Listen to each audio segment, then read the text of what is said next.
memikirkan, menikmati hadirat Tuhan, menikmati kebaikan Tuhan, mengucap syukur buat segala kebaikannya, memuji, memuliakan nama Tuhan. Dan kita dengarkan firman Tuhan dengan hati yang lapang, di tanah yang subur, supaya firman Tuhan bertumbuh dalam hati pikiran kita. Mari kita berdoa bersama-sama. Tuhan Allah Bapa kami di surga, kami berterima kasih Bapa untuk hari Ahad ini Tuhan. Engkau mengasihi kami, Engkau memberkati kami, Engkau melindungi, menjaga kami, Engkau selalu menolong kami, Engkau selalu ada dalam setiap hidup kami. Baik susah, senang, sakit, sehat, Engkau selalu bersama-sama kami, menyertai kami sepanjang hidup kami Tuhan. Kami merasa bangga sebagai anak Tuhan yang senantiasa Tuhan disertai, disayang Tuhan. Terima kasih buat kasih setiamu Tuhan. Terima kasih buat berkat-berkat-Mu, buat kesehatan. Terima kasih buat perlindungan-Mu selama 1 minggu ini Tuhan. Kami boleh ada hari ini, kami boleh bernafas hari ini hanya karena Tuhan anugerah-Mu semata-mata ya Tuhan. Pada hari ini Tuhan, kami mau bersyukur, berterima kasih, kami mau memuji, memuliakan nama-Mu di tempat ini Tuhan. Dengan hati yang sungguh-sungguh kami datang ke hadirat-Mu Tuhan, bersimpuh di bawah kaki-Mu Tuhan. Biarlah Tuhan berbicara melalui hamba-Mu Tuhan yang akan membawakan firman-Mu.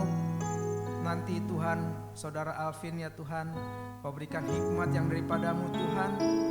Sampaikan pesan-Mu melalui hamba-Mu ini Tuhan. Dan kami siap memuliakan nama-Mu Tuhan. Ampuni jika ada dosa kesalahan yang kami buat dengan sengaja maupun tidak disengaja. Baik yang kami buat dengan pikiran, perbuatan, perkataan yang tidak berkenan di hadapan Tuhan. Kami mau akui di hadapan Tuhan, kami mau bereskan. Dan kami mau hidup kudus, berkenan di hadapan Tuhan, menyenangkan hati-Mu. Terpujilah nama-Mu Bapa. Pimpin ibadah ini dari awal pertengahan hingga akhirnya ya Tuhan. Berkati semua para pelayan Tuhan yang telah mengambil bagian dalam pelayanan pagi ini Tuhan. Baik yang di atas mimbar, di bawah mimbar Tuhan, berkati mereka semua ya Tuhan. Berkati jerih lelah mereka Tuhan, balas berlipat kali ganda ya Tuhan. Berkati umat-Mu juga Tuhan yang hadir di tempat ini, yang sedang dalam perjalanan Tuhan. Biarlah Tuhan mereka boleh mendapat bagian yang tidak dapat diambil daripada mereka ya Tuhan. Biarlah kebenaran firman Tuhan, sukacita surgawi Tuhan menyertai anak-anak-Mu di tempat ini. Segala puji, hormat, kemuliaan bagi nama Tuhan Yesus di tempat ini. Terima kasih, kami alaskan doa kami yang jauh dari sempurna ini hanya di dalam nama Yesus Kristus, Tuhan dan Juru Selamat kami. Kami sudah berdoa, mengucap syukur dan terima kasih. Kita semua yang percaya dan diberkati sama-sama katakan amin. Shalom Bapak Ibu, selamat pagi. Shalom. Shalom, selamat pagi, selamat hari Minggu. Mari Bapak Ibu, kita berikan tos kanan kirinya. Selamat hari Minggu, Tuhan memberkati semuanya. Kita mau semangat, kita mau mengangkat hati kita mau mengingat-ingat kasih Tuhan kepada kita.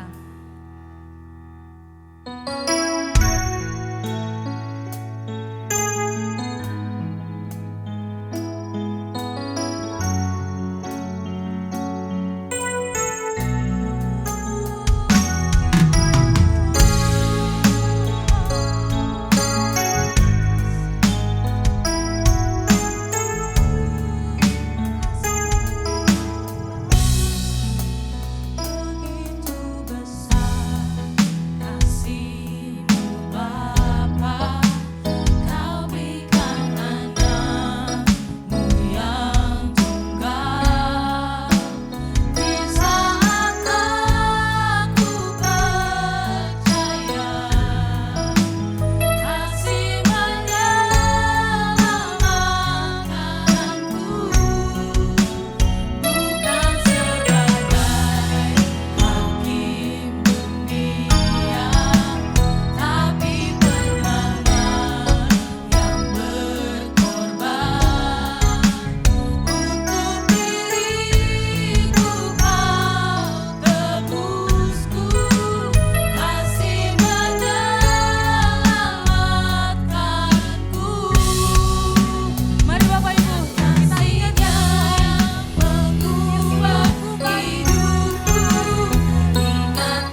terima kasih.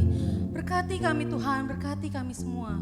Hai dalam nama Tuhan Yesus Kristus, bersama dengan saya katakan amin. Terima kasih, haleluya. Beri kemuliaan bagi Tuhan. Kita tinggikan nama Tuhan. Kita mau memuji Tuhan dengan segala kemuliaan bagi Tuhan.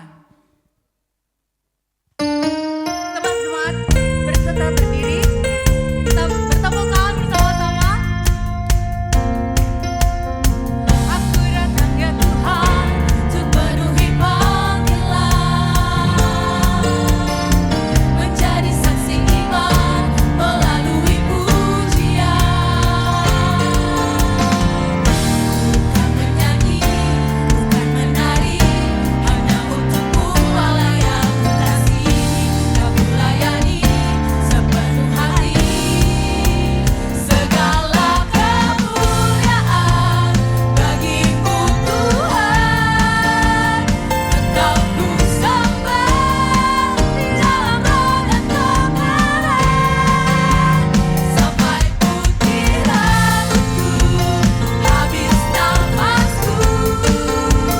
Bukan setia mengikutmu selalu, oh Yesus Tuhanku.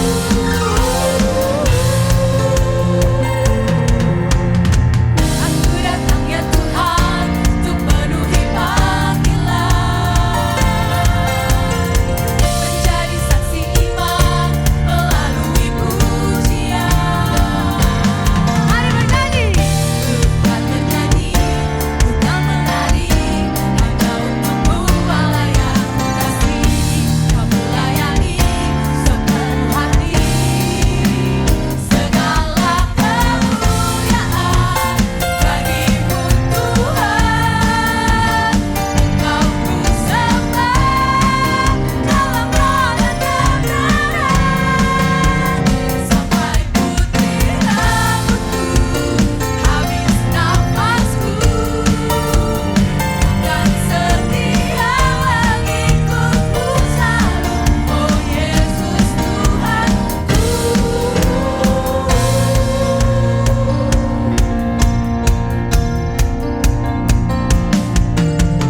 Tuhan, ini syukurku,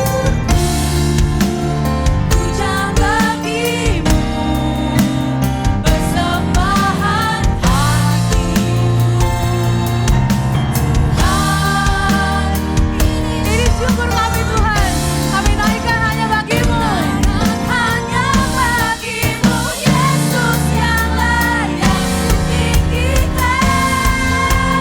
Segala kemuliaan bagimu Tuhan.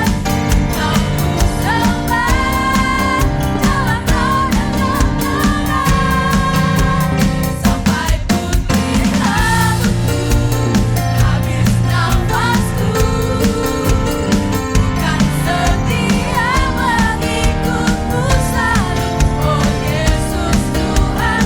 Segala kemuliaan bagimu Tuhan.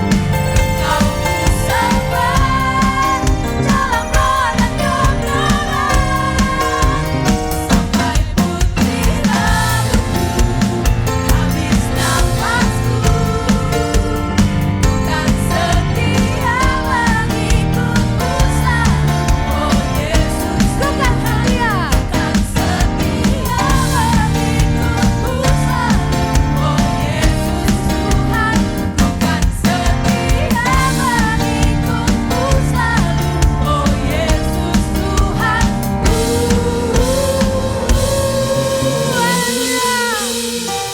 Puji nama Tuhan. Masih ada semangat di tempat ini Bapak Ibu sekalian. Amin. Kita bersuka cita hari ini karena kita menyembah Tuhan kita yang benar. Tuhan yang teguh dan Tuhan yang selalu sayang kepada kita.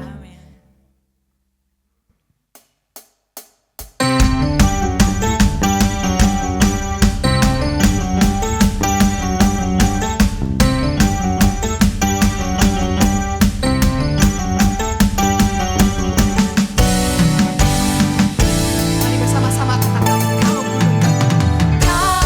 gunung batuku dan kau kota bentengku, tak akan ku ragu.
Yesuslah Tuhan dan Juru Selamat kami. Izinkan kami melihat segala perbuatan kebaikan-Mu yang ajaib dalam hidup kami. Sampai hati kami melihat dan mengerti Engkaulah satu-satunya Tuhan Juru Selamat yang dapat dipercaya dan diandalkan. Terima kasih ya Tuhan untuk setiap kesempatan di dalam kehidupan kami. Untuk setiap pengalaman bersama dengan Tuhan sendiri. Di masa-masa kebaikan maupun kesulitan kami boleh tetap disertai Tuhan. Dan tetap boleh melihat bahwa ada Yesus dalam kehidupan kami.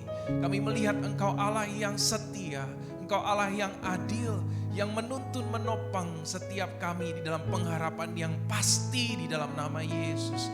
Terima kasih Tuhan, terima kasih Tuhan. Kami bersyukur senantiasa. Izinkan setiap waktu, setiap saat sungguh kami melihat Engkau, mengenal Engkau sampai setiap kami mengerti Engkau Tuhan yang hidup, yang ajaib, yang ada sampai selama-lamanya Juru Selamat kami. Terima kasih untuk setiap waktu yang indah. Terima kasih buat setiap ujian, tantangan, persoalan dalam hidup. Semuanya kami percaya di dalam Yesus untuk mendatangkan kebaikan bagi setiap yang percaya.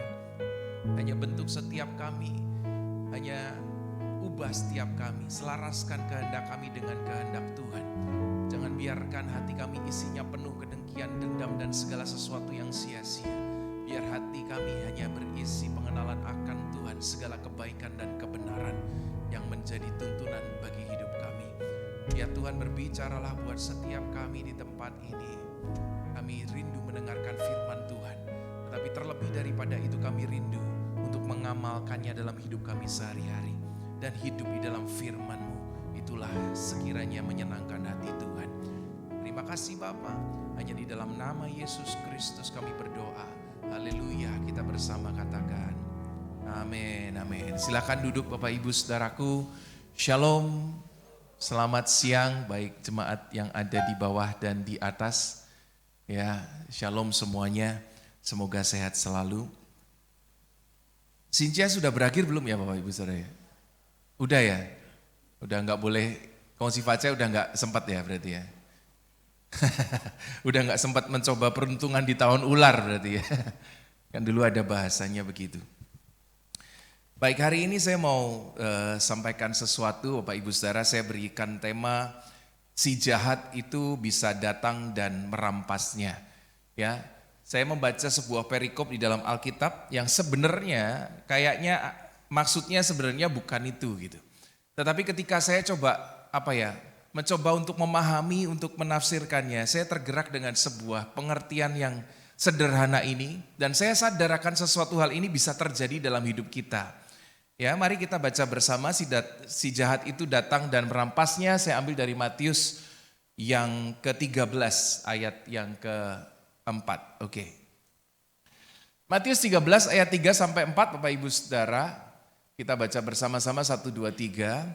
Dan ia mengucapkan banyak hal dalam perumpamaan kepada mereka. Katanya adalah seorang penabur keluar untuk menabur. Pada waktu ia menabur, sebagian benih itu jatuh di pinggir jalan. Lalu datanglah burung dan memakannya sampai habis. Bapak Ibu Saudara. Ya. Jadi ayat ini sebenarnya perikopnya adalah tentang perumpamaan tentang menabur yang isinya adalah bicara soal firman Tuhan. Di mana itu ditaburkan di tempat-tempat yang berbeda. Yang pertama kita tahu itu adalah ditabur lalu ada yang di pinggir jalan seperti yang kita baca hari ini. Ada juga di tanah yang tipis gitu.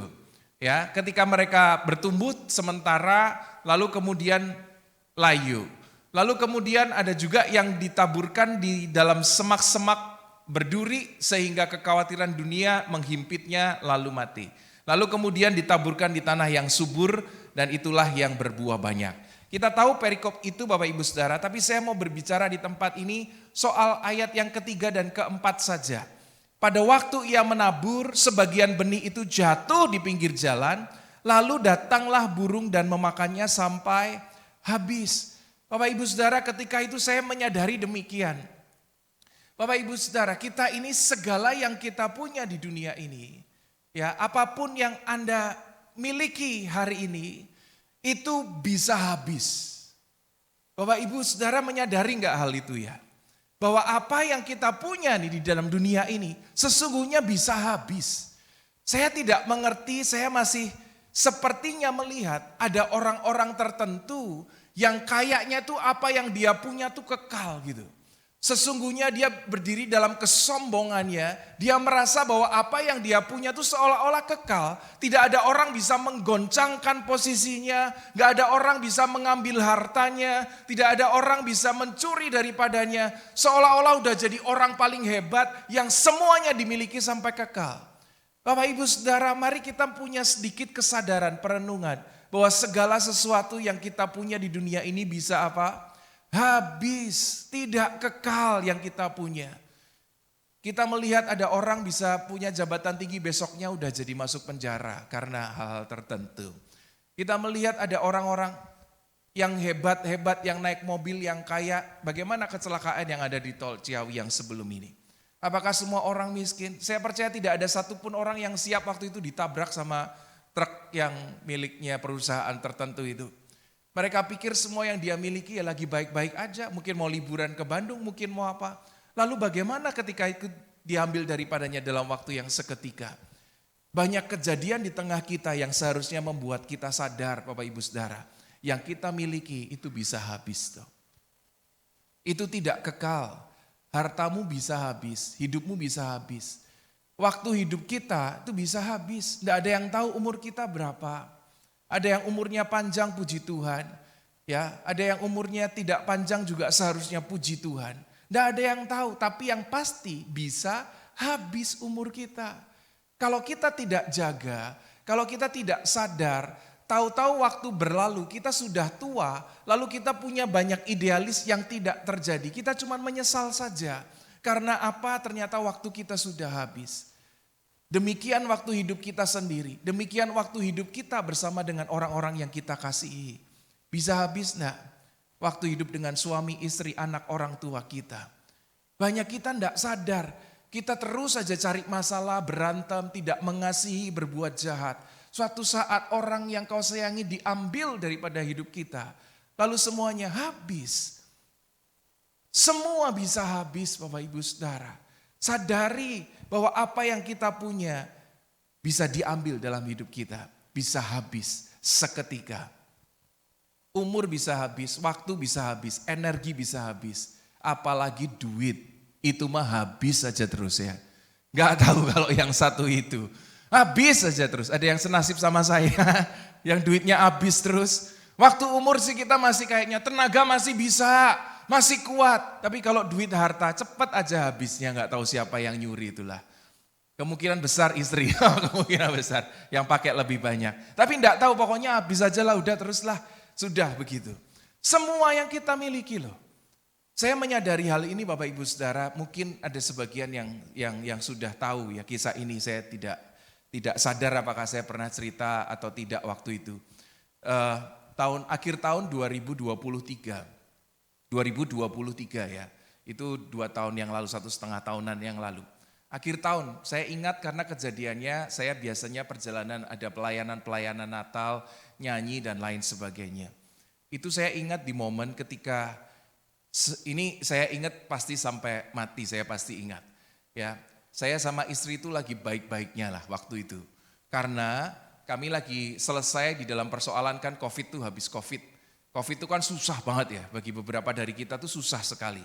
Ya mungkin enggak semua dari Anda lah, tapi bagi kami itu COVID itu susah sekali. Ya pertengkaran banyak dan lain sebagainya. Lalu kemudian setelah melewati masa-masa krisis itu kami akhirnya bisa menghasilkan masa-masa yang indah. Kami lagi berjuang untuk jadi manis dan semuanya jadi baik. Dan ternyata benar, karena waktu itu kami berprinsip gini, rezeki itu bukan datang lalu baru kemudian keharmonisan terjadi. Ya. Bukan karena banyak rezeki semua baik baru harmonis, tidak. Harmonis dulu baru nanti rezeki akan datang nyusul di belakang, itu yang kami percaya. Jadi kami dapat konseling begitu, kami mencoba tuh. Lagi kemudian ketika jadi manis dan indah kami lagi baik, beneran loh semuanya baik dan indah. Lagi manis-manisnya, ya lagi romantis-romantisnya gitu. Lalu kemudian akhir tahun 2023 itu, ya suatu malam tiba-tiba Olin ini kolaps. Saya enggak tahu apakah ya udah pernah cerita atau belum ya. Olin itu kolaps malam-malam, subuh-subuh jam 3 pagi lah kurang lebih. Untung saya sempat dengar tuh dia ngomong minta tolong, minta dianterin ke kamar mandi. Lah orang ke kamar mandi aja nggak bisa tuh kan keterlaluan ya. Kita kalau bangunin orang, anterin kamar mandi, sendirilah kan gitu mestinya ya. Ya cuman karena lagi manis dan indah, saya tanya kenapa gitu, apa yang terjadi. Untungnya suara lirih itu saya masih dengar, lalu kemudian ternyata Olin itu pingsan seperti orang kejang dan dia buang-buang air lah dan lain sebagainya. Dia nggak sempat ke kamar mandi gitu. Dari situ saya tahu ini ada yang salah. Dan saya untunglah sebagai suami yang tiba-tiba saya punya kekuatan dari mana saya bisa gendong dia gitu. Untuk masuk ke mobil. Ya untungnya nih puji Tuhan istri saya size-nya kan S. Ya toh. Lah kalau suami saya XL ya saya enggak tahu lagi itu. Mungkin saya gelindingin dari tangga tangkap di mobil. Tapi untung istri saya kan S ya ukurannya. Jadi saya tuh kuat gitu. Gendongnya masih kuat. Langsung masuk ke rumah sakit bahwa itu adalah momen dokternya bilang ini kondisinya lagi shock. Karena tensi darahnya 58/33. Itu masih hidup aja udah syukur gitu. Jadi saya langsung diusir dia. Kemarin kami nganter anak ke UGD itu beberapa dokter satpam aja masih kenal loh sama saya. Mas kami. Kenapa? Karena Olin tuh kalau di UGD udah jadi ketua kelas. Udah pernah masuk ke satu ruangan UGD paling berbahaya, namanya resusitasi ya. Itu kan ruangan UGD paling serem tuh, alatnya paling banyak. Untuk ada macam-macam gitu, jalurnya khusus. Nah Olin udah masuk ke situ. Shock, dia dalam kondisi shock, langsung ditusuk semuanya, diinfus dan macam-macam begitu. Infusnya dibanyak, disuntik steroid supaya dekat sama jantungnya, katanya disuntik aja langsung ya Pak di sini gitu. Saya enggak tahu kalau ada dokter silakan dikoreksi. Sepertinya disuntik langsung supaya steroid langsung masuk supaya dia bisa hidup kembali lah kurang lebih begitu. Karena udah shock kondisinya. Dari situ ya Bapak Ibu Saudara, saya sadar betul loh, kami ini lagi baik-baiknya. Tidak ada sesuatu yang salah. Pekerjaan lagi banyak, ya lagi manis, lagi indah, lagi sering liburan. Kami waktu itu mau pergi liburan sama istri anak. Dan saya ingat banget momen itu kenapa? Karena pada kejadian itu, Prince itu bangun itu loh masalahnya. Prince itu bangun lalu dia teriak gini, Dad, Mom kenapa? Mati ya gitu loh anak saya. Wah itu kayak sakit hati gitu loh, hancur hati gitu loh. Jadi papa itu kayak waduh gimana gitu. Jadi saya ingat momen itu tuh kayak begitu mudahnya sesuatu yang baik itu hilang dalam hidup kita. Mungkin ada karena kebodohan kita sendiri, karena kita yang salah iya. Tapi kalau sesuatu yang bukan karena kesalahan kita sendiri, yang karena kita tidak tahu kenapa lalu tiba-tiba diambil dalam hidup kita, bagaimana Bapak Ibu Saudara? Apakah itu tidak mungkin? Mungkin terjadi. Faktanya itu mungkin terjadi Bapak Ibu Saudara. Kita tidak bisa mengingkari bahwa ada hal-hal dalam hidup kita akan hilang daripada kita suatu nanti. Umurmu akan hilang, kekuatanmu akan hilang. Suatu hari engkau pun sehebat apapun, secantik apapun engkau merawat diri, pasti akan habis. Engkau mau suntik tiap hari sampai ditarik sana sampai benangnya udah tebel banget di mukamu. Kendor percaya saya deh. Ada umur tertentu kendor pasti. Nggak mungkin bertahan selamanya. Uang mau sebanyak apapun, inflasi bisa tinggi dan uangmu jadi nggak ada nilainya. Semua yang ada di dunia ini tidak kekal saudaraku. Ayat ini bilang sekalipun engkau ditabur ada hal-hal tertentu yang bisa diambil dalam hidup kita. Bisa habis katanya. Jadi mari sadari Bapak Ibu semua yang kita miliki bisa habis. Amsal menasehati tentang suatu hal yang tiba-tiba begini. Hai pemalas berapa lama lagi engkau berbaring? Bilakah engkau akan bangun dari tidurmu? Tidur sebentar lagi, mengantuk sebentar lagi, melipat tangan sebentar lagi untuk tinggal berbaring, maka datanglah kemiskinan kepadamu seperti seorang penyerbu. Gak siap tuh, tiba-tiba aja kita santai-santai bilang masa depan pasti baik. Itu kan harapan kita di dalam Yesus, saya setuju kita punya harapan yang baik. Tetapi kalau kita tidak mengerjakannya, lalu kita lupa, kita santai-santai, kita malas, maka datanglah kemiskinan seperti penyerbu tiba-tiba. Lalu ada masa di mana kita cuma menyesal. Mengapa ya kita tidak begitu? Mengapa ya kita tidak begini? Kenapa ya kita tidak melakukan ini? Kenapa ya dulu kita tidak begini? Semuanya isinya penyesalan. Karena ada penyerbu tiba-tiba mengambil dalam hidup kita. Lalu semuanya bisa habis tiba-tiba. Ini adalah sesuatu yang saya sering dengar dari khotbah Bapak Gembala. Masih ingat Bapak khotbah Gembala di akhir-akhir ini? Dia menyebut orang ini bukan namanya Alexander Agung, Alexander the Great. Yang matinya tangannya dikeluarkan, kata Pak Gembala kan begitu ya. Masih ingat ya? Ini orang hebat, kurang apa lagi daripada dia. Lihatlah banyak dari histori kita, orang-orang hebat yang tiba-tiba sesuatu diambil daripadanya. Macam-macam banyak Pak, nggak cuma soal Alexander Agung. Ini salah satu yang hebat sekali memang karena historinya ada. Anda tinggal buka Google, tinggal Anda cari buku sejarah, ada histori tentang orang ini. Karena memang sungguh sehebat itu, iya sehebat itu. Ketika saya suka sekali orang ini, Anda coba baca deh buku sejarahnya. Ini asli orang hebat loh. Satu orang umurnya 30 tahunan bisa menaklukkan separuh dari dunia pada waktu itu. Negara jajahannya ada di Asia, ada di Afrika, ada di Eropa. Satu orang saja, umurnya cuma dia dari mulai berpolitik umur 13 tahun kalau saya tidak keliru.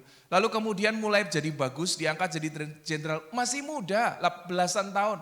20 tahunan dia cuma 10 tahun lebih bisa menaklukkan separuh dunia. Orang macam apa seperti itu? Hebatnya luar biasa. Tetapi kita tahu juga dengar dari khotbah Pak Gembala. Suatu saat dia mati sakit.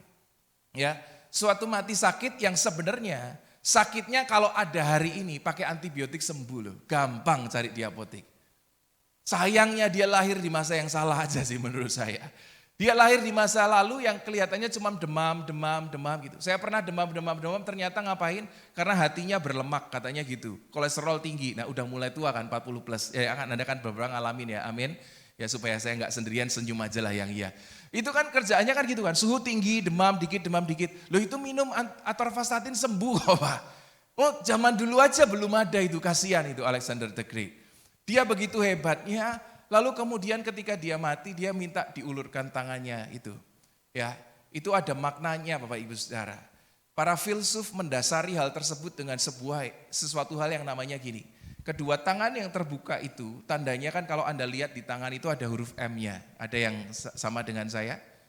Katanya kalau M-nya double tuh hokinya besar. Jadi tangan sini ada garis tangan ini bentuknya M. Kedua tangan yang terbuka, orang-orang harus mulia lihat gini nih, hoki enggak gua gitu ya. Nasibnya hoki enggak gitu. Kedua tangan yang terbuka, 2M itu diberikan sebuah istilah namanya memento mori, Bapak Ibu Saudara. Memento mori, double M itu artinya adalah supaya kita mengingat akan hari kedatangan kematian setiap kita.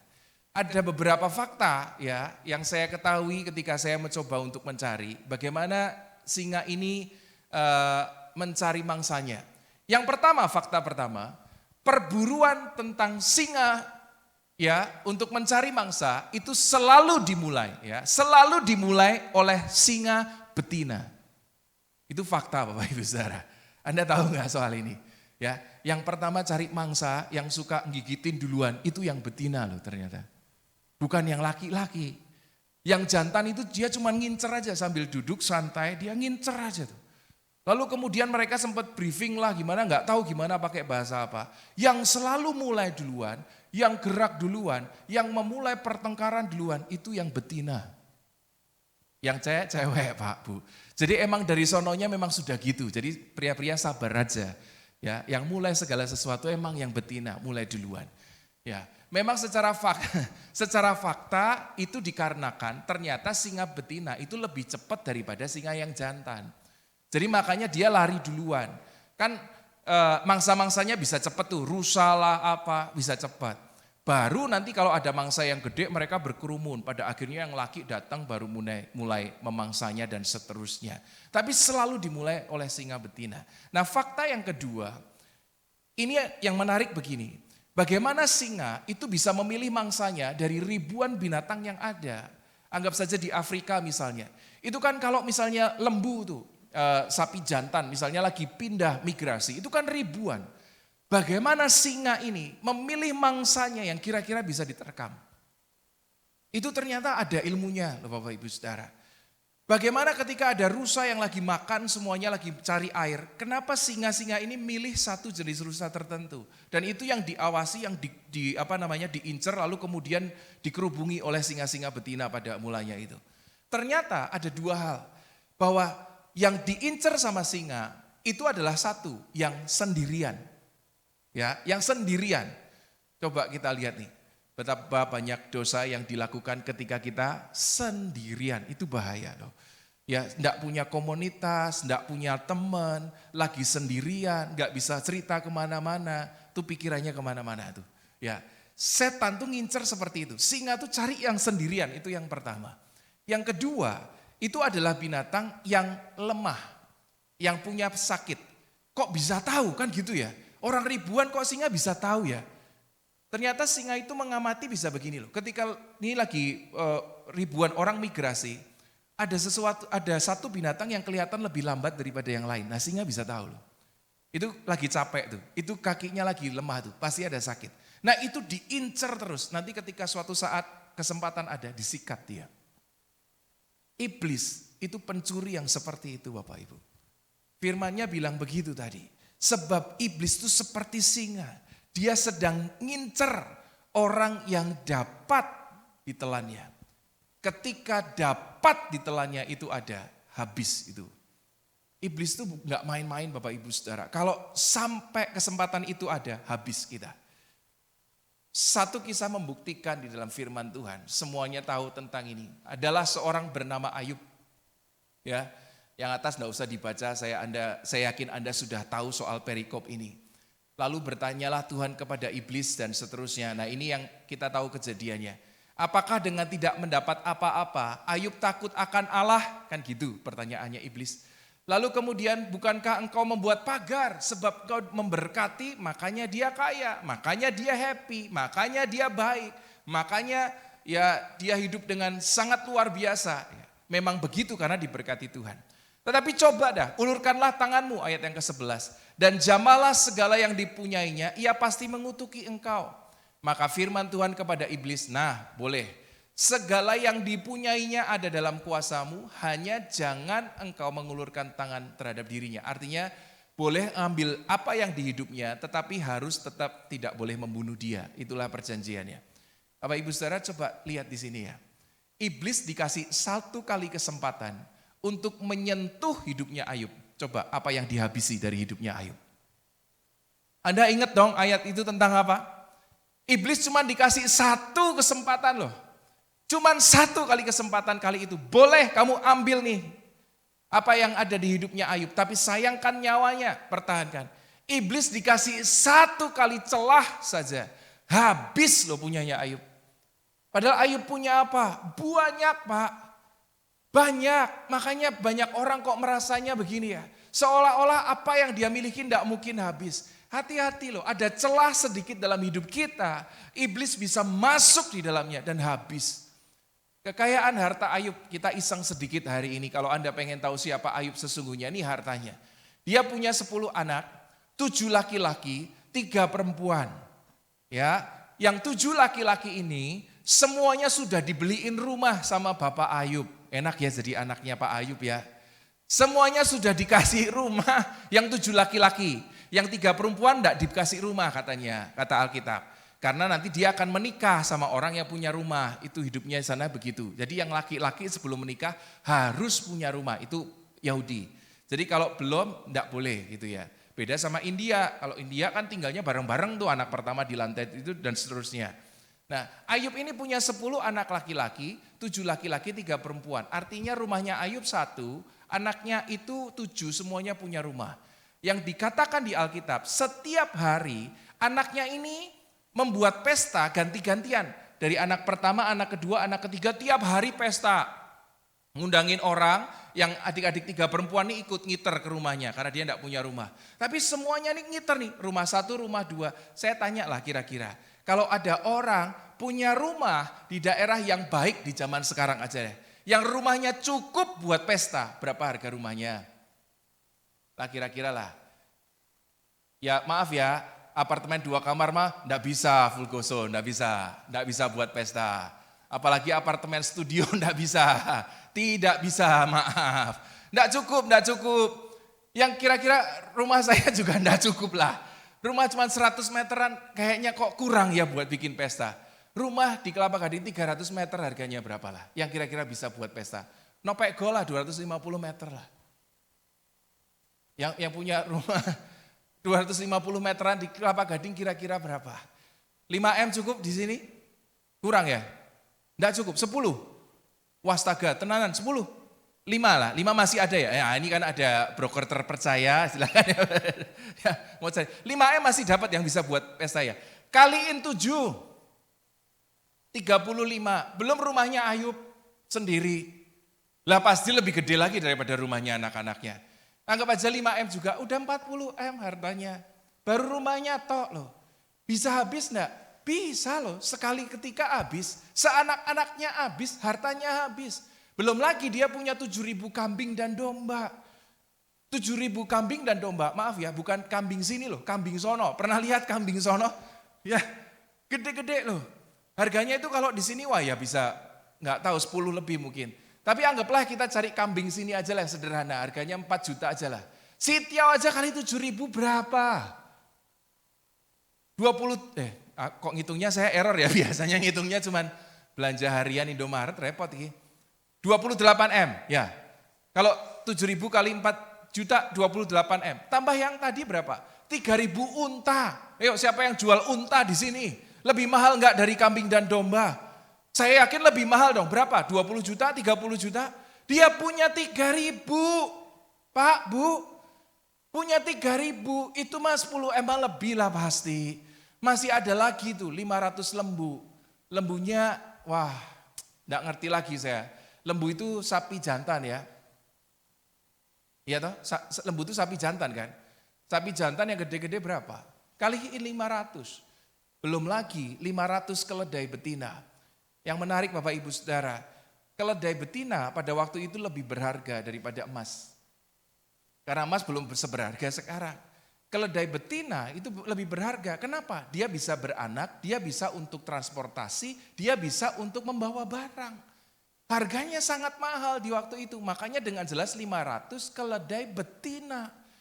Ya, betina nggak cuma kasus mangsa doang memulai cari perkara. Tetapi ternyata juga lebih mahal daripada yang jantan loh. Karena nilainya lebih banyak. Anggap aja itu dipunya Pak. Berapa harganya yang dipunyai? Ratusan M ada loh itu kalau kita hitung zaman sekarang.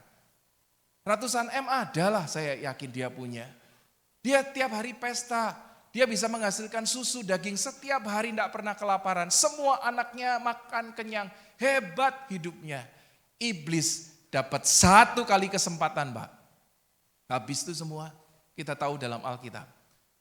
Lalu kita hari ini masih mau memegahkan diri. Yang saya punya begitu banyak. Saya masih kuat, saya masih hebat. Lihat anak-anak saya banyak, semuanya udah punya rumah. Tuhan izinkan celah 1 kali saja. Iblis curi habis dalam hidup kita. Bapak Ibu Saudara, iblis adalah pencuri. Dari sononya iblis memang pencuri. Lalu kita mungkin sebagian besar bilang, kan nanti kan kembali Pak, 10 kali lipat lebih banyak. Ya kan ceritanya Ayub kan gitu. Makanya banyak orang kalau lagi dalam masa kesusahan, biarlah aku seperti Ayub. Loh Ayub itu karena seizin Tuhan. Maaf ya, makanya dikembalikan. Jangan bilang begini, saya lagi susah Ayub. Lawang masalahmu kamu bikin sendiri kok. Bukan karena seizin Tuhan enak aja. Ayub itu seizin Tuhan. Makanya ketika dalam kesusahan Tuhan bertanggung jawab mengembalikan lebih baik daripada apa yang dia punya. Iblis mencuri, dia seolah-olah memberi tapi mengambil lebih banyak. Tuhan kadang-kadang dia mengizinkan diambil dalam hidup kita. Tetapi Tuhan akan selalu memberi lebih banyak. Itu kodratnya. Nah Ayub karena seizin Tuhan. Lah kita membuka celah karena kebodohan kesalahan kita sendiri kadang-kadang.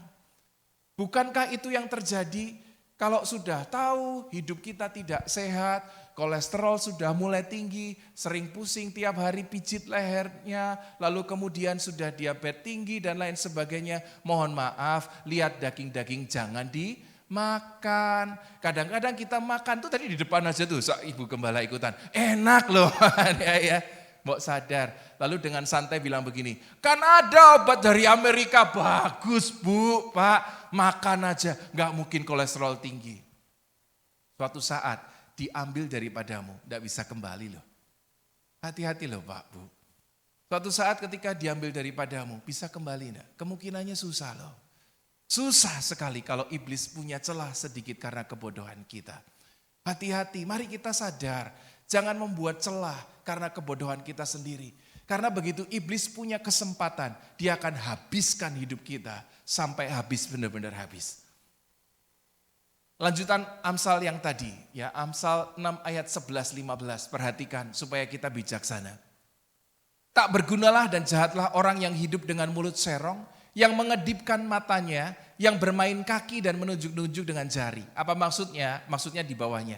Yang hatinya mengandung tipu muslihat, yang senantiasa merancangkan kejahatan, dan yang menimbulkan pertengkaran. Itulah sebabnya ia ditimpa kebinasaan dengan tiba-tiba. Sesaat saja ia diremukan tanpa dapat dipulihkan lagi. Maksudnya apa? Maksudnya begini loh Bapak Ibu Saudara. Saya enggak tahu kenapa ya, masih ada juga orang yang percaya gini, kalau saya bisa nyuri banyak, saya pasti lebih kaya. Itu kan ada orang begitu kan. Kalau saya bisa mengambil nih, saya pasti akan kaya. Curang-curang dikit, ambil, pasti saya kaya. Anda akan kelihatan kaya, tetapi akan ada masanya kebinasaan datang, tiba-tiba engkau habis. Setahu saya tidak ada orang curang dan kaya sekaligus sampai selama-lamanya. Hanya ada orang benar yang diberkati Tuhan sampai selama-lamanya. Saya tahu itu. Orang curang tidak ada. Mari kita takut berbuat curang. Mari kita takut untuk membuat tipu muslihat tertentu. Saya kasih contoh Bapak Ibu Saudara. Saya punya dua teman nih. Yang satu saya sudah lihat, yang satu saya belum lihat keadaan akhirnya. Anda ingat pada waktu itu ketika COVID ada investasi bodong kan banyak. Ini ada dua teman yang lumayan tinggi posisinya. Saya datang dengan pribadi, saya ingatkan secara pribadi. Ya, saya bilang sama dia, ini curang loh. Ini curang, pasti curang. Saya tahu ini curang. Enggak mungkin, ini Tuhan memberkati saya. Ya udah karepmu, tapi ini curang. Kamu lihat hidup saya jadi lebih baik karena ini. Ya ada yang susah, dua-duanya susah, lalu kemudian jadi orang yang hebat. Yang kedua orang ini tidak bertobat, ada yang bertobat yang lainnya. Dua orang ini tidak bertobat, lalu mereka tetap melakukannya. Yang satu saya sudah melihat kehancurannya Bapak Ibu Saudara. Dulu hidupnya enak, di masa sekarang enggak punya teman-teman baiknya, semuanya ketipu, semua menjauhi dia. Enggak ada orang pakai jasanya dia lagi. Karena apa yang dia, dulu orang terhormat loh orang-orang ini. Orang terhormat sekarang enggak ada lagi, enggak punya teman, enggak apa. Hidup susah, kerja di kantor biasa, UMR lagi sekarang. Dulu jauh lebih hebat, semua kemana? Habis. Nah yang satu belum habis. Yang satu saya lihat masih dengan santai-santai aja. Kalau minggu masih ke gereja lagi. Menyombongkan, saya diberkati Tuhan. Padahal di tengah-tengah jemaat ada orang yang dia tipu sampai utang miliaran loh. Sampai sekarang harus jual rumahnya karena tidak bisa lagi makan memenuhi kebutuhannya loh. Dan dia masih santai-santai. Loh tapi kan itu kan bukan salah saya katanya. Saya akan lihat suatu saat, saya akan tetap percaya. Tidak ada orang curang dan hidup bahagia selama-lamanya. Pasti habis. Punyailah takut akan Tuhan. Punyailah pengertian yang benar akan kebenaran ini. Supaya kita ini tidak dicuri iblis Pak. Supaya kita terus hidup ya di dalam Yesus sampai selama-lamanya. Bukankah setiap kita rindu akhir hidup kita di dalam damai sejahtera bersama dengan Tuhan? Bukankah setiap kita rindu, kita punya harapan suatu saat kita akan mengakhiri di dalam Yesus? Maka caranya cuma satu. Kalau kita pengen mengakhiri di dalam Yesus, engkau harus memulainya dan berproses di dalam Yesus. Setiap saat, setiap waktu. Baru suatu saat engkau akan melihat berkatnya ada di akhir hidup kita. Damai sejahteranya ada buat kita semua di akhir hidup kita. Amin. Kita lanjutkan, kita lihat satu hal lagi. Mengapa? Ya, ini yang terakhir, di bagian terakhir. Musisi boleh siap-siap silakan ya. Pada waktu ia menabur sebagian benih, itu yang kita baca tadi, jatuh di pinggir jalan, lalu datanglah burung dan memakannya sampai habis. Nah kenapa bisa habis? Ternyata ada jawabannya di sana di belakang. Dikasih jawabannya di ayat yang ke-18 dan 19, perhatikan Bapak Ibu Saudaraku yang terkasih. Karena itu dengarlah arti perumpamaan penabur itu. Kepada setiap orang yang mendengar firman tentang kerajaan sorga tetapi tidak mengertinya. Datanglah si jahat dan merampas yang ditaburkan dalam hati orang itu. Itulah benih yang ditaburkan di pinggir jalan, katanya demikian. Artinya sebenarnya kalau Tuhan dia melakukan suatu kebaikan, sebenarnya semua orang itu saya yakin menerima kebaikan yang sama. Menurut saya loh ya. Tuhan itu tidak memilih-milih lah. Tuhan mati ya buat semua orang. Tapi kenapa semua orang tidak diselamatkan? Gitu. Tuhan baik, sama semua kita Tuhan baik. Lalu kenapa ada orang-orang yang terjatuh di dalam dosa dan karena kebodohannya sendiri? Karena enggak mau mengerti, itu loh alasannya. Bukan salahnya Tuhan kalau kita jatuh. Ada yang memang seperti Ayub diizinkan terjadi. Tetapi saya yakin sebagian besar karena kebodohan sendiri tidak mau mengerti tentang pekerjaan Tuhan. Tidak mau mengerti tentang isi hati Tuhan. Tidak mau mengerti tentang pengharapan di dalam Yesus. Maksud-maksud Tuhan dalam hidup kita. Maka hari ini Bapak Ibu Saudara, kita boleh mengertilah. Ini ya banyak orang mendengar firman. Banyak orang membaca firman Tuhan. Tetapi mereka tidak mendengar dan tidak mengerti. Sesungguhnya demikian. Ini memang agak susah dijelaskan ya. Tetapi kurang lebih saya boleh kasih contoh beginilah. Kita tuh kadang-kadang sama Tuhan tuh gini loh. Ya ini terjadi, contoh nyata aja. Kalau kita hati ini lagi berantem sama pasangan aja misalnya. Itu kita mau ngomong keras-keras pasangan kita ngerti gak? Hatinya lagi menjauh nih, lagi sebel, lagi dendam. Anda mau teriak-teriakan, gak bisa gitu ya. Sayang Bambang gak bisa gitu. Ngerti gak suamimu digituin? Pengertian tuh urusan hati loh. Tapi kalau hati kita lagi deket banget, mau untuk dekat, gak usah ngomong, bisa ngerti loh pasangan kita. Sama Tuhan tuh seharusnya juga begitu. Bapak Ibu Saudara, di Alkitab ada begini. Ada orang berdoa dengan keras-keras, Tuhan gak dengar doanya. Kenapa? Karena hatinya yang tidak mau mendekat kepada Tuhan. Hatinya menjauh daripada Tuhan. Dia jauh dari pengertian tentang rencana Tuhan. Tapi saya mau kasih tahu hari ini Bapak Ibu Saudara, kalau hatimu dekat sama Tuhan, kadang kau berdoa, tidak punya kata-kata, cuma nangis saja di hadapan Tuhan. Tuhan jawab, dengar doamu. Karena pengertian itu penting di dalam hidup kita. Jadi hari ini, mari kita orang-orang Kristen yang mau percaya kepada Dia. Ada satu ayat yang kita harus baca bersama-sama. Letakkan sandaran pengertian kita, bukan kepada ide kita sendiri. Tapi kita takluk kepada pengertian Tuhan. Mari kita baca bersama-sama Bapak Ibu Saudara. Percayalah kepada Tuhan dengan segenap hatimu.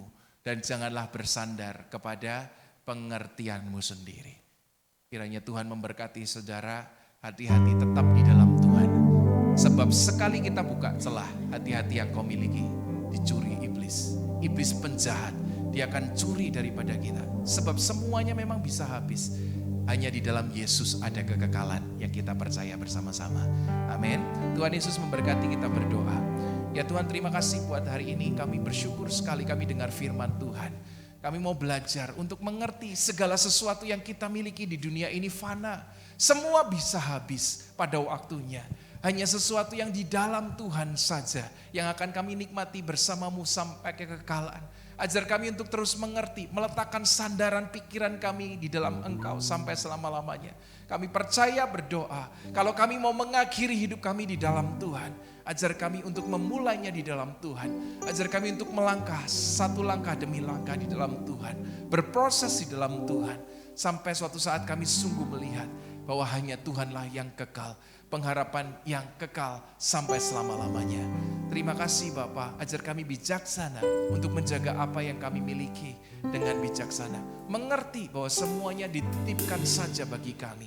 Kami harus bertanggung jawab pada waktunya kepada Tuhan ketika kami pulang berjumpa dengan Engkau.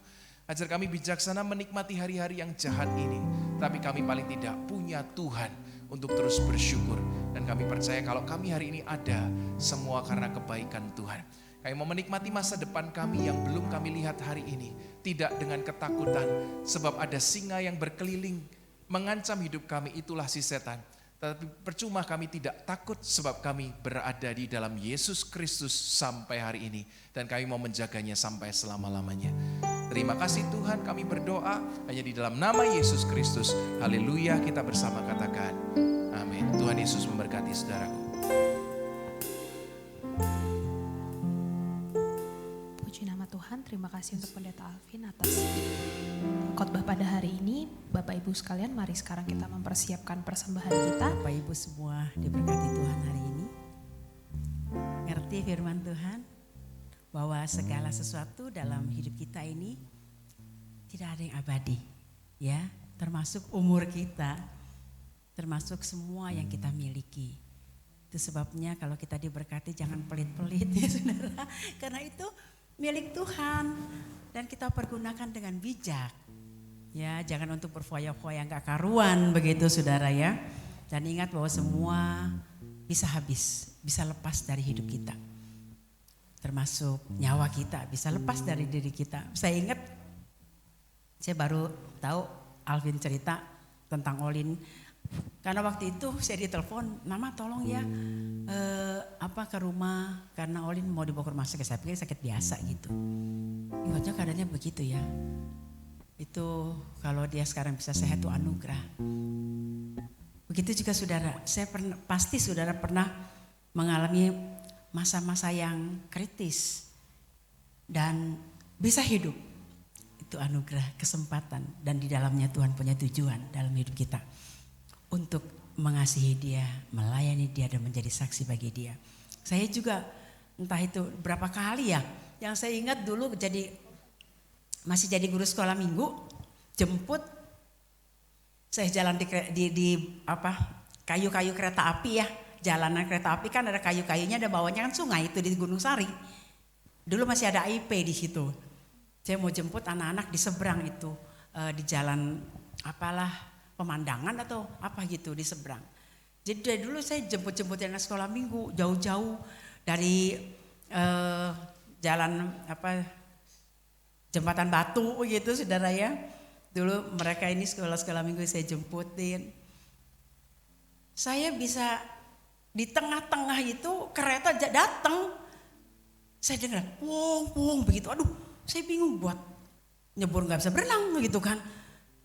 Tapi Tuhan kasih saya kekuatan loh.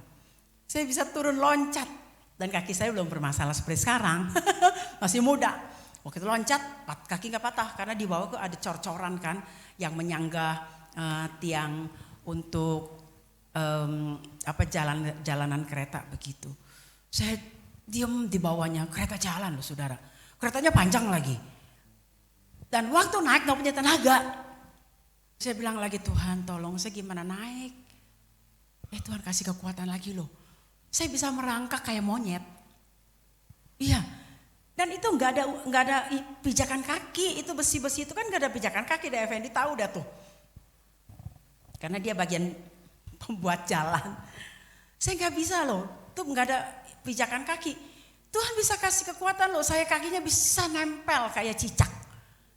Bisa begitu sampai ke atas. Dan itu kalau sekarang saya pikir, saya kadang-kadang kalau duduk saya merenung ya. Dulu saya seperti itu dari mana ya? Kan saya suka lewat tuh jalanan kereta masih ada. Itu merupakan saksi. Bukti nyata kasih Tuhan buat saya. Saya bisa naik loh dan sampai ke atas. Dan saya bisa kayak kancil lagi jalan cepat. Sampai ke seberang saya bawa anak sekolah minggu. Dan gak lewat situ. Saya naik bajai. Karena saya udah kesiangan begitu saudara. Itu yang pertama. Banyak deh Tuhan lewatkan saya dari maut. Dan yang tidak pernah saya lupakan itu kereta api. Dan kedua waktu saya di Belanda itu. Ya bus itu bisa nyamber gitu. Sampai semua orang teriak. Oh begitu, saya bingung lu kenapa teriak gitu ya. Itu kan di terminal bus gitu. Terminal bus di sana beda sama di sini. Saya ini orangnya nggak bisa jalan lambat, sekarang jalannya lambat. Dulu jalannya udah kayak kancil, cepat begitu. Saya lihat di situ tuh. Yang lain pada belakangan, saya nggak betal. Akhirnya saya celaka kalau bukan karena tangan Tuhan. Semua orang udah pada teriak, anak saya juga teriak. Saya pengen ngapain pada teriak gitu. Terus waktu itu kan bisnya melaju terus kan. Saya belok, mereka pada begitu. Terus anak-anak mama nggak tahu bis enggak. Waduh mama itu, saya lihat itu rambut mama tuh kan habis. Ajaib loh Tuhan. Kalau saya nggak dibelokkan badan saya oleh Tuhan, tuh kena. Dan kesambar bis di sana mah nggak mau pelan, karena dia pikir itu jalanan dia. Apalagi kita nih orang Asia begitu ya, nggak dipandang banget sama orang-orang bule. Itu Tuhan yang menolong saya, dibelokkan badan saya. Jadi miring kan karena mereka teriak saya noleh kan. Kenapa mereka teriak? Nah, waktu saya noleh saya tidak terpental. Kalau saya nggak noleh terpental saudara. Dan saya bisa bayangkan kalau saya terpental tuh gimana acara ya. Itu Tuhan ajaib, Tuhan luar biasa. Saya bilang Tuhan Saya tahu ada tujuan Tuhan dalam hidup saya. Untuk saya bisa hidup sampai hari ini. Saya mau melayani dia. Saya mau mengasihi dia. Dan saya mau berbuat lebih dengan apa yang bisa saya lakukan bagi dia. Saya percaya dalam hidup saudara juga banyak pengalaman yang Tuhan sudah lalui. Ya, pengalaman hidup yang tangan Tuhan sudah benar-benar menolong saudara. Pasti sudah saudara rasakan. Nah, sekarang ingatlah bahwa di dalamnya ada tujuan Tuhan dalam hidup kita. Amin. Jadilah orang-orang yang tahu berterima kasih kepada Tuhan. Ya, tahu berterima kasih untuk membalas apa yang Tuhan sudah berikan kepada kita. Karena ada masanya kita pun lepas dari dunia ini. Nah, sebelum waktu itu ada dalam hidup kita, maksudnya terjadi dalam kehidupan kita, ayo pakai hidup kita menjadi orang yang menyenangkan Tuhan, hidup dalam kebenaran. Puji Tuhan, terima kasih kepada Pak Alvin yang sudah menyampaikan keinginan Tuhan dalam hidup kita untuk menyadari, untuk mengerti bahwa Dia pemilik kehidupan kita, Dia pemilik segalanya, ya. Dan harusnya kita terus ada menggenggam Dia, jangan sampai kita lepas dari genggaman tangannya. Saudara, minggu depan kita akan masuk dalam perjamuan kudus. Selalu ingat kebaikan Tuhan, ingat pengorbanan Tuhan. Makanya di dalam meja perjamuan saya minta Ibu Ruth tulis untuk mengingat akan daku. Karena kan perjamuan kudus begitu, waktu Yesus bersama dengan murid-muridnya, dia memecah-mecahkan roti, lalu dia berkata, ingatlah ini perbuatlah ini untuk mengingat akan daku. Mengingat apa? Pengorbanannya. Darahnya tercurah, dagingnya terpecah, dan saat itulah dia berkata, sudah selesai. Dosa saudara dan saya sudah dihapuskan. Sekarang kita tidak lagi ada di bawah hukum kutuk dosa, tetapi ada di bawah anugerah Tuhan. Sepanjang perjalanan hidup kita, kita ada di dalam anugerah Tuhan. Amin. Dia baik buat kita. Kita hidup hari ini karena anugerah Tuhan. Puji Tuhan. Bapak Ibu, kita akan berdoa untuk yang ulang tahun dan ulang tahun pernikahan. Kita berdoa untuk mereka supaya menyadari bahwa kebaikan Tuhan selalu nyata dalam hidupnya. Dan kesempatan hidup yang masih Tuhan percayakan, biar dia pergunakan untuk menyenangkan Tuhan. Kemudian kita juga turut empati yang dalam untuk berpulangnya adik dari Ibu Liana, ya, adik ipar dari Bapak Tio yang minggu lalu rasanya ya sudah dipanggil Tuhan. Ini pun mendadak. Kalau menurut Ibu Liana, dia pulang kerja begitu ya, ke toilet tiba-tiba jatuh dan langsung gak ada gitu, sampai itu meninggalkan duka ya buat Ibu Liana. Tapi sekali lagi, apapun yang terjadi semua dalam seizin Tuhan, karena sehelai rambut pun tidak akan pernah jatuh dari kepala kita tanpa seizin Tuhan. Jadi sesuatu yang terjadi atas seizin Tuhan, kita belajar untuk bersyukur. Ya, bersyukur. Kita doakan agar keluarga besar dari Ibu Liana dikuatkan dan dihiburkan. Dan terus kita berdoa juga untuk Yusi dan anak-anak. Tuhan kuatkan dan Tuhan selalu hiburkan. Tahuilah bahwa Tuhan selalu ada. Ada untuk keluarga Ibu Liana, ada untuk keluarga Yusi. Dia tidak pernah tinggalkan. Kalau sesuatu Tuhan izinkan terjadi, dia tetap bertanggung jawab untuk memelihara, menjaga, melindungi, serta memberkati anak-anaknya yang kehilangan atau yang ditinggalkan oleh orang-orang yang dikasihi. Kita akan naikkan satu pujian, kita berdiri bersama-sama dengan satu pujian, ku hidup sekarang ini karena anugerah-Mu. Dan kita berkata, Tuhan peganglah tanganku dan jangan pernah lepaskan. Haleluya.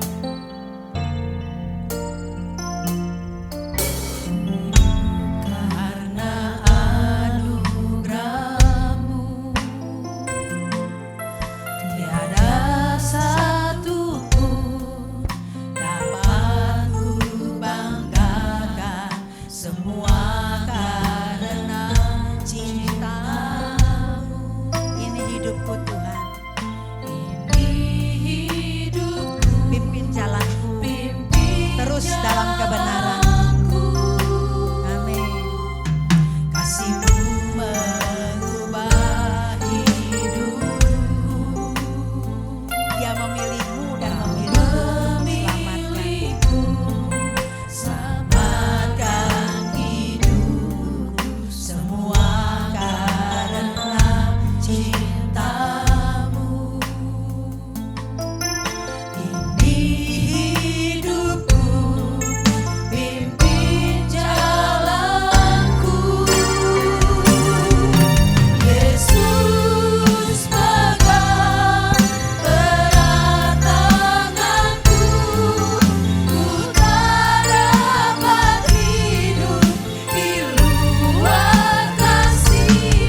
sadar di luar kasih-Mu kami tidak mampu berjalan sendiri. Bahkan hidup kami tidak berarti tanpa-Mu Tuhan. Kalau kami punya segalanya saat ini Tuhan, ajar kami untuk tidak membanggakan diri. Karena kami tahu itu semua milik-Mu. Yang kapanpun Tuhan mau, Tuhan bisa ambil dari kami. Bahkan hidup kami, Tuhan bisa ambil dari kami. Saat Engkau izinkan itu, saat Engkau mau, apapun bisa lepas dari hidup kami. Biarlah hari ini firman-Mu boleh menyadari kami. Sehingga kami akan menggenggam erat Engkau Tuhan. Selalu melekat kepadamu Tuhan. Tidak akan kami pernah berpindah dari kepada yang lain. Engkau cukup bagi kami. Apapun keadaan hidup kami, Engkau segalanya bagi kami Tuhan. Terima kasih Tuhan. Terima kasih untuk hari ini. Hari yang Kau adakan buat kami. Untuk kami bisa menyembah dan bersyukur kepadamu. Memuji-Mu dengan segenap hati kami sebagai rasa syukur untuk semua kebaikan Tuhan. Dan kami boleh mendengar firman yang menyadarkan kami pada hari ini. Berkati hamba-Mu Tuhan, Pak Alvin, dan Tuhan pakai terus untuk menjadi saluran berkat. Saat ini kami bersatu hati berdoa bagi anak-anak-Mu yang berulang tahun. Tuhan berkati Merlin, Tuhan berkati Andre, Tuhan berkati Elirut, Tuhan berkati Diana, Tuhan berkati Timi, Tuhan berkati Arta, Tuhan berkati Tony, Tuhan berkati Feni, Tuhan berkati Lisa. Yang berulang tahun pernikahan juga Tuhan berkati. Tuhan berkati Lukman Hafong, Tuhan berkati Adi Pongki, Tuhan berkati Richard Gloris. Tuhan, mereka milik-Mu. Kami percaya hari-hari ke depan yang akan mereka lalui, Tuhan terus akan bersamanya. Tuhan menggenggam erat tangan mereka untuk tidak pernah salah langkah dan tetap hidup di dalam perkenanan Tuhan. Berkati hidup mereka untuk menjadi berkat ya Tuhan. Sehingga nama Tuhan dipermuliakan lewat hidup mereka. Kami berdoa Tuhan untuk keluarga Ibu Liana, Bapak Tio. Kuatkan dan hiburkan. Kami percaya di dalam Tuhan selalu ada harapan. Bagi orang-orang yang sudah mendahului kami, kami pun akan kembali bertemu bersama-sama di surga yang kekal. Tuhan kuatkan dan hiburkan mereka. Kami berdoa untuk Yusi dan anak-anak. Kami percaya Engkau tidak pernah tinggalkan hidup mereka. Engkau selalu ada untuk mereka. Bahkan Engkau sumber pertolongan untuk mereka. Terima kasih Tuhan. Pegang erat Yusi, anak-anaknya serta keluarga Ibu Liana. Terima kasih Tuhan. Terima kasih. Engkau baik untuk kami. Tuhan, berkati juga seluruh pelayan yang sudah ambil bagian melayani pada hari ini. Koordinator dan tim, pemuji pemusik, asyir kolektan, guru-guru sekolah minggu. Tuhan berkati mereka. Tuhan, kami percaya Engkau tidak pernah tinggalkan mereka dan Engkau tidak pernah melupakan apa yang mereka lakukan bagimu. Engkau perhitungkan apa yang mereka lakukan bagimu ya Tuhan. Berkati mereka. Terima kasih Tuhan. Dan berkati umat-Mu yang hadir pada hari ini. Engkau mengerti apapun keadaan mereka. Engkau tahu apa yang menjadi kerinduan hati mereka. Sebelum mereka mengutarakannya kepadamu di dalam doa mereka. Engkau tahu ya Tuhan. Itu sebabnya kami serahkan mereka ke dalam tangan-Mu. Yang sakit Tuhan jamah. Yang susah Tuhan hiburkan. Kuatkan mereka yang lemah. Dan kami percaya di dalam mereka kekurangan pun Tuhan buka jalan. Tidak ada yang sulit untuk Tuhan lakukan. Engkau Allah sumber berkat bagi kami. Mereka yang mulai Tuhan merasa buntu di dalam jalan hidup mereka. Engkaulah jalan kebenaran bagi mereka. Kau buka jalan yang terbaik untuk mereka. Terima kasih Tuhan. Hari ini pertolongan Tuhan yang dahsyat Tuhan lakukan bagi umat-Mu hari ini. Dan mereka terima pertolongan Tuhan pada hari ini. Terima kasih Tuhan. Kami mau pulang, kami mohon perlindungan-Mu. Hantar kami seperti Tuhan menghantar kami datang ke tempat ini. Terima kasih Tuhan. Terima kasih. Kami angkat tangan di hadapan-Mu. Tuhan ulurkan tangan dan berkatilah anak-anak-Mu, kami semua pada hari ini. Saudara dikasih Tuhan. Kasih setia Tuhan tidak pernah luntur dalam hidup. Bahkan apapun keadaanmu dia tetap mengasihimu. Dia mengasihimu apa adanya hidupmu dan hidupku. Dan bahkan dia memberkati hidupmu, memberkati keluargamu, memberkati anak-anak mantu cucumu, dan memberkati setiap rencanamu ke depan. Allah terlibat di dalamnya, menjadikan semua kebaikan. Dia Allah yang tidak pernah lalai dan dia Allah yang tidak pernah gagal. Sekarang pulanglah, bawalah berkatnya, damai sejahteranya, cinta kasihnya. Penyertaan daripada Roh Kudus selalu ada bersama dengan kita dari sekarang sampai selama-lamanya. Haleluya. Yang diberkati katakan amin. Tuhan memberkati saudara, selamat hari Minggu.